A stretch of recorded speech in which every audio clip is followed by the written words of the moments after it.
Hello, bachcho. Let's read the question. The question is saying, read the following statement from A to E. A दिया हुआ है testis descend into scrotum under the influence of testosterone. B दिया हुआ है epididymis is extratesticular. C दिया हुआ है fructose appear in semen from semen vesicle. And D दिया हुआ है prostate gland include 30 to 40 tubuloalveolar gland. And E दिया हुआ है orchiodactyly is surgical removal of testis. How many statements are correct? 1 3 2 4 3 5 4 2। तो आइए देखते हैं हम इसका की कंसेप्ट। तो अगर हम बात करें इसके की कंसेप्ट की, तो उसका की कंसेप्ट हो जाएगा knowledge about human reproductive system. So अगर ह्यूमन मेल रिप्रोडक्टिव सिस्टम की बात करें, तो ह्यूमन मेल रिप्रोडक्टिव सिस्टम में बहुत सारे स्ट्रक्चर होता है। पहला जो होता है वो होता है क्या? वो होता है स्कॉटम। अगर बात करें स्कॉटम की, तो ये एक बैग लाइक स्ट्रक्चर है जिसके अंदर one pair of testes present होता है इन केस ऑफ मेल। ऐसा क्यों? क्योंकि इसका जो टेम्परेचर होता है वो 2 to 2.5 डिग्री सेल्सियस लोअर होता है देन द बॉडी टेम्परेचर। दूसरा अगर बात करें तो दूसरा होता है टेस्टीज। तो अगर हम बात करें टेस्टीज का, तो ये प्राइमरी मेल सेक्स ऑर्गन्स है। टेस्टिस क्या सिक्रिएट करता है? टेस्टिस सिक्रिएट करता है टेस्टोस्टेरॉन। अगर हम आगे बात करें, तो इसका तीसरा जो ऑर्गन होता है वो होता है एपिडाइडाइमस। तो अगर हम बात करें एपिडाइडाइमस की, तो ये long narrow close coil tubule होता है जो कहाँ लाई करता है? Which lie along the inner side of the each testis. दोनों टेस्टिस के इनर साइड में वो लाई करता है। अगर आगे बात करें नेक्स्ट, तो नेक्स्ट क्या है? नेक्स्ट हो जाता है आपका vasa deferentia. So what is vasa deferentia? It emerges from the chorda epididymis on each side and leave the scrotal sac and enter the abdominal cavity through the inguinal canal.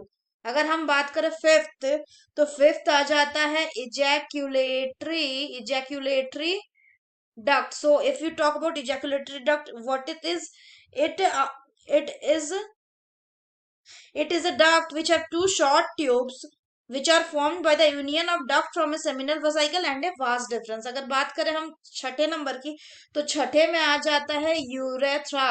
अगर बात करें urethra की, तो ये common pathway है या common passage है for the flow of urine and as well as the semen. अगर हम बात करें सातवें नंबर की, तो जो सातवां ऑर्गन आता है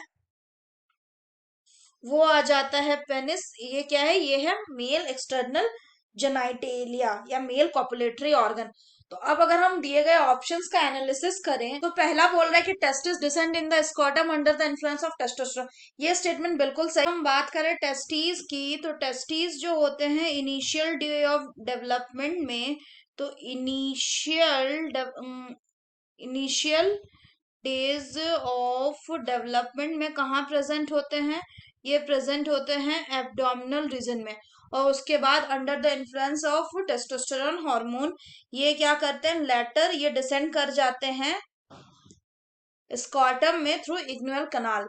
तो ये स्टेटमेंट करेक्ट हो गया। दूसरा बात करें कि एपिडेडिमिस इज एक्स्ट्रा टेस्टिकुलर। तो अगर बात करें एपिडेडिमिस एक्स्ट्रा टेस्टिकुलर है, तो ये भी सही है। क्यों? क्योंकि एक्स्ट्रा टेस्टिकुलर मतलब होता है जो टेस्टिस के बाहर प्रेजेंट है। तो एपिडेडिमिस कहाँ प्रेजेंट है? तो वो टेस्टिस के साइड में प्रेजेंट होता है, तो इसलिए ये भी सही है। तीसरा बोल रहा है fructose appear in the semen from seminal vesicle. तो ये भी सही है, क्योंकि अगर हम सेमिनल वेसिकल्स का कंपोजिशन देखेंगे, तो सेमिनल वेसिकल के कंपोजिशन में क्या होता है? सेमिनल वेसिकल कंपोजिशन, अगर हम इसके कंपोजिशन की बात करें, तो इसमें होता है फ्रुक्टोज, और क्या होता है? इसमें हॉर्मोन्स होते हैं जैसे कि प्रोस्टाग्लैंडिन। तो हॉर्मोन्स लाइक प्रोस्टाग्लैंडिन। इसके अलावा अगर बात करें क्या होता है, तो इसके अलावा इसमें कुछ क्लॉटिंग प्रोटीन्स भी होते हैं। क्लॉटिंग प्रोटीन्स भी होते हैं। अगर बात करें फ्रुक्टोज की, तो ये सोर्स ऑफ एनर्जी देता है किसको? स्पर्म को।